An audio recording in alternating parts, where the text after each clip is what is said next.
এখন আমরা দীঘাতেও শ্রী জগন্নাথ দেবের মন্দির দর্শন করতে পারবো। কিভাবে যাবে, স্টেশন থেকে দর্শনের টাইমিং কি আছে, কোথায় ব্যাগ রাখবেন এবং সমস্ত রকম যাবতীয় যা ইনফরমেশন আছে সব রকম সমস্ত আমি আপনাদের সঙ্গে শেয়ার করবো আজকের এই ভিডিও। দেখতে পাচ্ছেন এগুলো সব অটো টোটো দাদারা সব দাঁড়িয়ে আছে, প্রচণ্ড ভিড়। এখন জনজোয়ার দীঘা তো দেখতে পাওয়া যাচ্ছে। যেরকম এই টাইমে পুরীতে যে পরিমাণে ভিড় হয় শ্রী জগন্নাথ দেবের রথযাত্রার সময়, সেই রথযাত্রার মতোই ভিড় এখন আমরা এইখানে দেখতে পাচ্ছি দীঘাতে। কারণ শুধু একটাই, দীঘা তো গড়ে উঠেছে শ্রী জগন্নাথ দেবের মন্দির। চলুন এখন আমি স্টেশন থেকে বেরোচ্ছি সোজা, আর এখান থেকে যাবো না তখন নিয়ে দিকে যাবো না, এখন মন্দির যাবো। এখন হোটেল লাগবে না আপাতত, লাগলে দেখবো। তো এই যে দেখতে পাচ্ছেন এই টোটো অটো দাদারা এখানে দাঁড়িয়ে আছে, এখানে পেয়ে যাবেন। মন্দির যেতে গেলে কেউ যদি বলো যে অটো করবো, এখান থেকে প্রচুর অটো টোটো আপনারা সমস্ত রকম ফেসিলিটি পেয়ে যাবেন। চলুন এখান থেকে বেরিয়ে, মানে স্টেশন ওই সাইডে রইল, স্টেশন থেকে বেরিয়ে বা সাইডে আপনাদেরকে যেতে হবে। রথযাত্রা আর বেশি দেরি নেই, সেই কারণের জন্য এখন দীঘাতে প্রচণ্ড পরিমাণে ভিড়। এখানে হোটেলও ভিডিও আমি চেষ্টা করব করার, যদি হয় সম্ভব তো নিশ্চয়ই আপনাদেরকে সন্ধান দেব। তাছাড়া এখন যেটা আজকে মূল এই ভিডিওর যেটা মূল কাহিনী, সেটাই হচ্ছে কি যে জগন্নাথ দেবের দর্শন করাবো আপনাদেরকে। তাছাড়া মন্দিরের কি সমস্ত রকম ইনফরমেশন, যেহেতু নতুন মন্দির অনেকেরই ইনকোয়ারি থাকে, তো চলুন সমস্ত রকম ইনফরমেশন আজকে আপনাদের সঙ্গে শেয়ার করুন। স্টেশন থেকে বেরিয়ে আপনারা এরম রোড পেয়ে যাবেন। তো আপনারা এই রোড দিয়ে সোজা হাঁটবেন, মানে স্টেশন থেকে বাঁ দিকে বেরোতে হবে, বাঁ দিকে আপনারা সোজা হাঁটবেন। তো আপনারা কিছু দূর যেয়ে সামনে 5 মিনিটও লাগবে না, সামনে যেয়ে পড়ে আপনারা যে জগন্নাথ মন্দির নতুন হয়েছে সে মন্দিরে দর্শন করতে পারবেন। আর দেখতে পাচ্ছেন প্রচুর টোটো অটো আছে, যদি কেউ হাঁটতে না পারে তো তারা এখান থেকে গাড়ির ব্যবস্থাও পেয়ে যাচ্ছে। তাছাড়া আমার আরেকটা ডেডিকেটেড ভিডিও আসবে রথযাত্রা নিয়ে, যে রথযাত্রা এখানে কেমন হবে, কোন দিন হবে, আর টাইম কি হবে সমস্ত রকম। তাছাড়া ঘুরবে কোন দিকে যাবে রথ, সমস্ত রকম রুট গাইড আর একটা ভিডিও এই ভিডিওটার পর, মানে এই ভিডিওটা যদি দেখে নিয়েছেন তো ওই ভিডিওটার জন্য অপেক্ষা করুন। তাছাড়া রথযাত্রার দিন এখানে কেমন ভিড় হবে সেটার জন্য আমি স্পেশালি আসবো আপনাদের। এই বছর আমি পুরী জগন্নাথ যাব না, এই বছর আমি শ্রী জগন্নাথ দেবের দর্শন করব দীঘাতে। এত সুন্দর বাইরে দিয়ে কত সুন্দর দেখা যাচ্ছে, দেখুন শ্রী জগন্নাথ দেবের মন্দির খুব সুন্দর লাগছে দেখতে। এখন আমি ফুটপাতে হাঁটছি, দেখুন এই হেঁটে হেঁটে যাচ্ছি, আর এই বাস সাইডে মন্দির কত সুন্দর লাগছে দেখতে। চলুন যাই, কোন গেটে এন্ট্রি করতে হবে আপনাদের, কোন গেটে আপনারা সামান রাখতে পারবেন, সমস্ত আমি শেয়ার করছি আপনাদের এই ভিডিওতে। স্টেশন থেকে সামান্য পায়ে হেঁটে আমি চলে এলাম শ্রী জগন্নাথ দেবের মন্দির। হ্যাঁ, দীঘার শ্রী জগন্নাথ দেবের মন্দির, যেটা কি নতুন হয়েছে। একদম গেটের সামনে এখন আমি দাঁড়িয়ে এবং যাব ভেতরে, আপনাদেরকে দেখাবো আর সমস্ত ইনফরমেশন তো দেবই।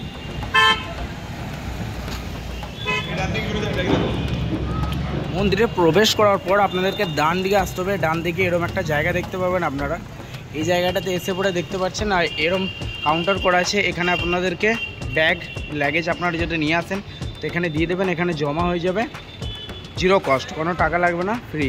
ঠিক আছে, দেখতে পাচ্ছেন দুটো এইদিকেও কাউন্টার আছে, প্লাস এইদিকেও কাউন্টার। ছাড়া বৃষ্টি হয়েছে তো অসাধারণ লাগছে দেখতে, করিডোরগুলো এত সুন্দর লাগছে না দেখতে। দেখুন দুটো করিডোর বানানো হয়েছে, খুব সুন্দর লাগছে। ঢুকে গেলাম আমি জগন্নাথ দেবের মন্দিরে দীঘা। হ্যাঁ, খুব সুন্দর এখানে একটা পরিবেশ, পরিষ্কার পরিচ্ছন্ন। মন্দিরটা যেরকম সত্যি শুনেছিলাম, দেখেছি অনেকদিন আগে, স্টার্টিংয়ে আমার আসার অনেক ইচ্ছে ছিল, আসতে পারিনি, অনেকদিন পরে এলাম, কিন্তু খুব সুন্দর লাগছে। আর এত সুন্দর একটা ওয়েদার এসছে না, দেখতে খুব সুন্দর লাগছে। দেখুন ওয়েদারটা, দেখুন ওয়েদারটা জাস্ট আজকে সেরা রয়েছে। আর যদি প্রচণ্ড পরিমাণে গরম হতো তাহলে এখানে ঘুরতে না অবস্থা খারাপ হয়ে যেত, পাগুলো পুড়েই যেত। কিন্তু আজকে প্রচণ্ড পরিমাণে বৃষ্টি হচ্ছে, তো যেহেতু জগন্নাথের স্নানযাত্রা কবে ফিরেলো, তাই এখন বৃষ্টি তো হবেই। তো ওই হচ্ছে মূল গেট, যেটা আপনাদেরকে দেখালাম। ওই মূল গেট হয়ে আমি প্রথমে ঢুকলাম, ঢুকে পরে আমি গেলাম বাঁ সাইডে যেয়ে পরে আমার লাগেজ জমা করে দিলাম। এবার আর জুতোও খুলে দিলাম, গেটের বাইরে জুতো খুলতে হলো। আর জুতো রাখার কোনো কাউন্টার আমি দেখতে পেলাম না, বাট জুতো ওখানে বাইরে আমি খুললাম। এবার ভেতরে ঢোকার পর দেখতে পাচ্ছেন সোজাসুজি স্তম্ভটা দেখাচ্ছে, এবং এই দিকে দেখাচ্ছে জগন্নাথ দেবের যে মূল মন্দির রয়েছে সে মন্দিরটা। তো দেখতে পাচ্ছেন এখানে প্রচণ্ড পর্যটক।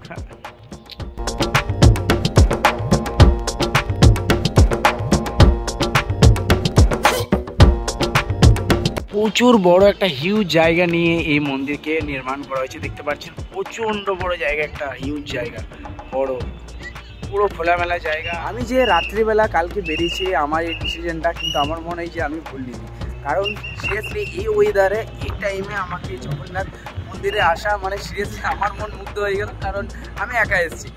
আর অনেকেই আমাকে বলেছিল যে যাব, বাট তারা যাবো কি যাবো না বলে কোনো প্ল্যান হচ্ছিল না। আমি হঠাৎ প্ল্যান করলাম, রাত্রিবেলা ব্যাগ নিলাম আর গুটিয়ে পালিয়ে এলাম, আর সকাল সকাল পৌঁছেও গেলাম আমি সেই জগন্নাথ দেবের মন্দিরে।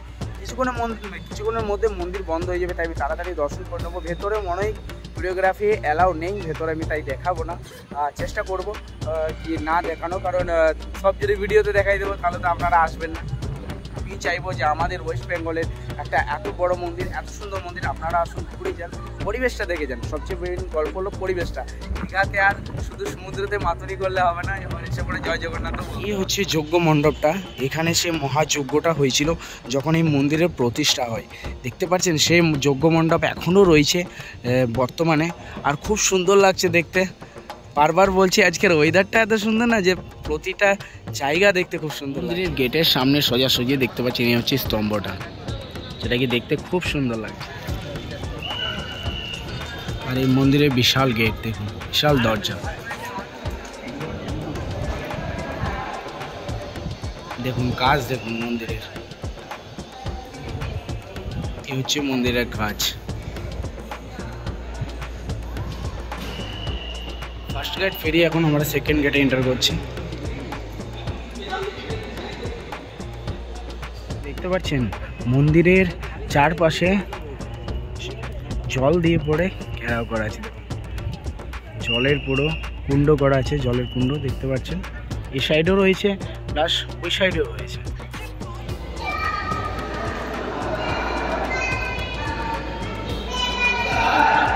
বিষ্ণু ভগবানের একটা অনেক বড় একটা মূর্তি, এবং এটা পেরোবার পর আপনারা একটা প্রচণ্ড বড় আরেকটা গেট পাবেন। আমরা মূল মন্দিরে প্রবেশ করছি।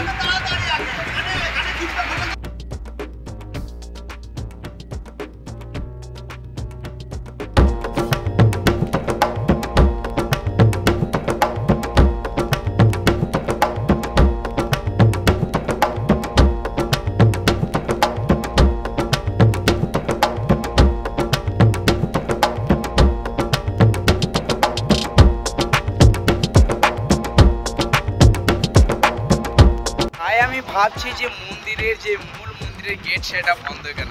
অ্যাকচুয়ালি জগন্নাথের স্নানযাত্রা এই কবেই পেরোলো, আর আমরা জানি যে স্নানযাত্রার পর প্রভুর কিন্তু 15 দিনের জন্য জ্বর হয়, তো সেই কারণের জন্য এখন দর্শন বন্ধ থাকে। এখন রথযাত্রার দিন স্বয়ং ভগবান মানে মহাপ্রভু মানেই জগন্নাথ দেব সবাইকে দর্শন দেওয়ার জন্য মন্দির থেকে বেরিয়ে আসে। তো সেই দিনটার অপেক্ষা করবো, সেদিন তো অবশ্যই আমি আসছি, ভিডিও করতে থাকবো এইখানে দীঘার জগন্নাথ মন্দিরে।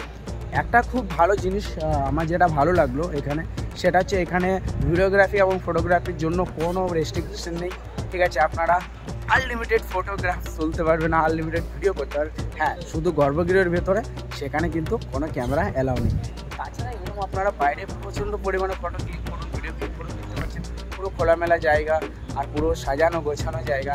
আপনারা যেখানে দাঁড়াবেন সেই জায়গাটা পুরো সেজে আছে। তাছাড়া আরেকটা জিনিস আপনাদের সঙ্গে শেয়ার করবো, এইখানে এই যে জগন্নাথ মন্দির দীঘার, এখানে একটা জগন্নাথ ঘাটও বানানো হয়েছে, যেখান দিয়ে কি পুরো মন্দিরের সোজাতে সে ঘাটটা বানানো হয়েছে, এবং সেখান থেকে খুব সুন্দর একটা ভিউ দেখতে পাওয়া যায়। তো চলুন সেখানটাও যাবো, সেটা আপনাদের সঙ্গে শেয়ার করবো। আর সেটা কোথায়, সে লোকেশনটা আমি আপনাদেরকে সুন্দর এখানে লেখা আছে দেখুন, জয় জগন্নাথ, শুভ অক্ষয় তৃতীয়ার দিন পুণ্যতিথিতে দীঘার জগন্নাথ ধামের শুভ উদ্বোধক মমতা বন্দ্যোপাধ্যায়, মাননীয় মুখ্যমন্ত্রী আমাদের। আর এটা কবে হয়েছে? 30শে এপ্রিল 2025। এখন নির্মাণের কাজ দেখুন শেষ হয়নি, এটা নির্মাণের কাজ এখন চলছে, এবং এখান থেকেই আপনাদেরকে নিয়ে যাব আমি। এখানে মেন গেটটা নির্মাণের কাজ চলছে, তার ঠিক বাঁ সাইডে দেখুন এখানে ব্যানার লাগাই আছে ওয়ে টু জগন্নাথ ধাম যে ব্যানার লাগা আছে এদিকে ধামটা পড়ছে এবং সামনে শৌচালয় রয়েছে একটা, এবং এইদিকে যে রাস্তাটা চলে যাচ্ছে যেখানে কি মন্দিরে দেখুন সমস্ত যে পাথরগুলোকে আকার দিয়ে পড়ে মন্দিরে লাগানো হচ্ছে, এই রাস্তাটা দিয়ে সোজা চলে গেলে আপনারা দেখতে পেয়ে যাবেন সেই ঘাট, যেখান দিয়ে খুব সুন্দর সমুদ্র সৈকত। প্রতিটা তীর্থস্থানে আমি যেটা বলি, যেটা মিস করি সেটা হলো এটা দরকার, অনেকেরই অসুবিধা হয়। দেখতে পাচ্ছেন এখানে টয়লেটের ব্যবস্থা রয়েছে। তাছাড়া যদি আপনারা চান যে আপনারা দীঘা ঘুরতে আসবেন, তো দীঘার একটা নতুন ডেস্টিনি একটা জায়গা হয়ে গেছে দীঘা, সেটা হচ্ছে জগন্নাথ মন্দির। হ্যাঁ, এখন দীঘা ঘুরতে এলে আপনাদেরকে জয় জগন্নাথ বলতে হবে, সমুদ্র মাতুনি তো হবে, তার সাথে জয় জগন্নাথও বলতে হবে। খুব সুন্দর লাগছে, এটা সত্যি দরকার ছিল আমার, এখন মনে হচ্ছে যে হ্যাঁ এটা দরকার ছিল, কারণ এখানে এই জায়গাটা প্রিয়তাটা কমেই যাচ্ছিলো আস্তে আস্তে। এখন একটা নতুনভাবে একটা মানে নতুন আকারে বা নতুনভাবে একটা জনপ্রিয় লাভ করছে দীঘা। এখন থেকেই বুঝতে পারছি স্টেশনে প্রচণ্ড ভিড়, কোনো ট্রেন ফাঁকা নেই, এবং আমি ভাবছি যে 27 জুনে কী হবে, 27 জুনে কী হবে, কারণ প্রচণ্ড পরিমাণে ভিড় হবে এখন থেকে। যদি রাস্তাটা বেশি না, এই রাস্তাটা 2 মিনিট হাঁটলেই মেন রোড থেকে 2 মিনিট হাঁটলেই আপনারা পৌঁছে যাবেন সমুদ্র সৈকতের সামনে। এই যে পৌঁছে গেলাম আমরা সেই ঘাটে, এখান থেকে এখন সমুদ্র পুরো উত্তাল, কারণ দিকের পরিস্থিতি ঠিক নেই, সমুদ্র পুরো উত্তাল, কি ভয়ঙ্কর রূপ নিয়েছে।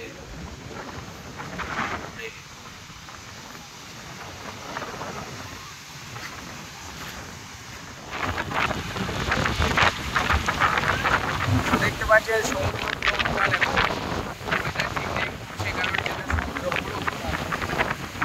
প্রচন্ড পরিমাণে হাওয়া দিচ্ছে। দেখুন একটা জিনিস, ওইদিকে মন্দির রয়েছে আর এটা মাঝে রোড, এবং রোডের এই সাইডে যেদিকে কি আপনার জায়গাটা, এদিকে দেখুন সব বসবার জায়গা কত সুন্দর করে দেওয়া হয়েছে, মানে পার্কের মতো। এগুলোতে লাইটও রয়েছে, মানে রাত্রেবেলাও আপনারা বসে থাকতে পারবেন, মানে খুব সুন্দর ব্যবস্থা করেছে, কারো পাবলিকের অসুবিধা হবে না, এসব জায়গায় বসে টাইম কাটাতে পারবেন। দেখুন খুব সুন্দর লাগছে দেখতে। আশা করি ভিডিওটা আপনাদের ভালো লেগেছে, ভালোভাবে বোঝাতে পেরেছি। আমি একটা ইনফরমেশন ভিডিও বানালাম, যেহেতু আমি ইনফরমেশন ভিডিও এবং স্টোরি টেলিংও বানাই, তো এখন যেহেতু টাইম কম আছে তাই আমি স্টোরি টেলিং বানাতে পারছি না। আর সবচেয়ে বড় কথা, আমি রয়েছি একা, ঠিক আছে, তো স্টোরি টেলিং ভিডিও নিশ্চয়ই হবে জগন্নাথ মন্দিরের, সেটা হবে রথযাত্রায়। হ্যাঁ, এই বছর আমি পুরী যাচ্ছি না, জগন্নাথ দেবকে আমি এখানেই দেখব, দীঘাতেই দেখব। তো চলুন সেই ভিডিওর জন্য প্রস্তুত থাকবেন অবশ্যই, কারণ সেই ভিডিওটা এরকম নর্মাল ভিডিও হবে না, সেটা স্টোরি টেলিং হবে। তো চলুন, ভিডিও কেমন লাগলো একটা লাইক কিন্তু দরকার, চ্যানেলে সাবস্ক্রাইব করে নিন ভাই, আমার সাবস্ক্রাইবার বাড়ান 10,000 করে দিন কমসে কম, তবে তো ভিডিও করতে মজা লাগবে। চলুন, বাই বাই।